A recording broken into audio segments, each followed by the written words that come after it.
And I just want to thank everyone so much for tuning into our show today but also the microcephaly.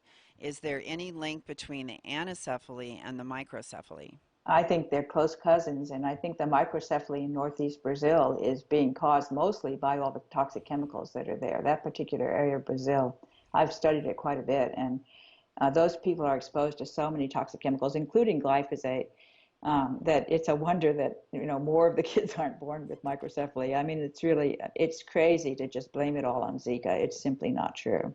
And there are It's lots of just a causes. decoy. It's a Yeah, decoy. well, from my understanding, there are lots of different things that can cause Zika. And even aside if someone was never exposed to Zika, 2 to 12 babies in every 10,000 are born with microcephaly that are from these various other causes.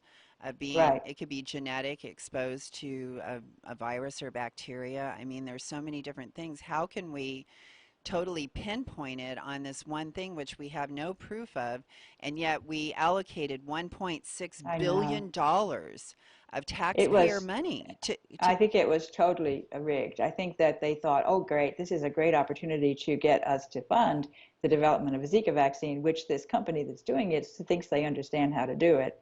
The Zika vaccine is very creepy itself. I mean, I think it's really terrifying. They're going to get us all persuaded to just roll up our sleeve and get the Zika vaccine when it comes out because we're terrified of microcephaly. It's so ridiculous.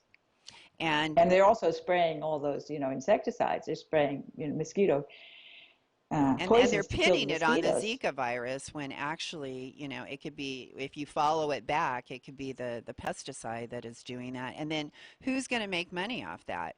Are the I know. taxpayers going to get a return on their 1.6 million? Oh, well, thank goodness you've saved us from Zika. And like, really? How many I know. babies were born? We already said 2 to 12 are in every 10,000 are getting it outside of Zika. So Right. yeah, it's just it's a way that corporate is ripping off the taxpayers It's amazing how legally. well it works to sort of work that fear angle. It's just amazing. Once you get an idea in somebody's head that, oh my God, I'm going to be bitten by a mosquito, my kid's going to have microcephaly, that's so terrifying. I better get this vaccine. It's just like, it works like a charm. It's just amazing how gullible people are to think, oh, I've got to get this. And well, that's why having you on this show today is so awesome, Dr. Seneff, because the way that you explain everything to us, it's so easy to understand. And like I said earlier today, I believe that knowledge is the best way for us to protect our families.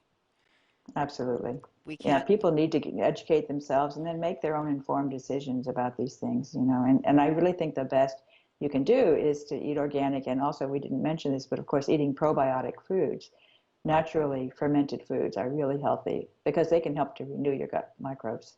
And so I would think that, a pregnant woman, well, what if they're not breastfeeding? I really wish that all mothers would breastfeed.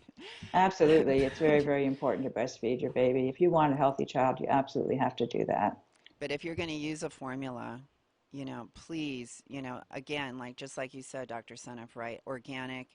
I mean, Yeah, I mean, if you, organic soy formula is very expensive, unfortunately, and it's kind of ridiculous that you would think that the government would work hard to make that available for the babies that can't breastfeed for one reason or another because it's so important. If you're just taking a non-organic soy formula and soy is GMO Roundup ready, that's just really scary to think I about, you know know. the baby, you think about this tiny little baby and how all these different ways that they're getting exposed to glyphosate through the vaccines, just through the whole development process in the mother.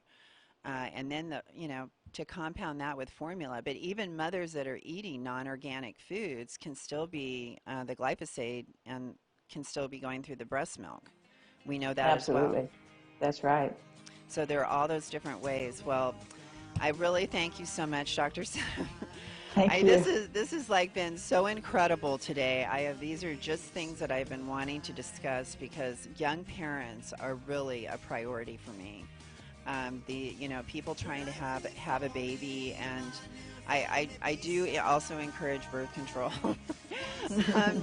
We that's how we prevent unwanted pregnancies and an IUD without hormones, because those are the ones that have that are synthetic hormones that who knows I've heard really negative things about that. But that's one way to totally avoid having to take any hormones. And again, we don't know long term how that can affect when you decide you want to have a baby, Right. especially the way that they're making them now. But I want to thank everyone for tuning in to Smart Health Talk, and I hope you're more knowledgeable today. Thanks to Dr. Stephanie Seneff. And please join us next Tuesday at 4 o'clock our new time. And this podcast and video is up on the KCAA website right now. So please share it and tell your friends where to go and watch this. KCAA Loma Linda.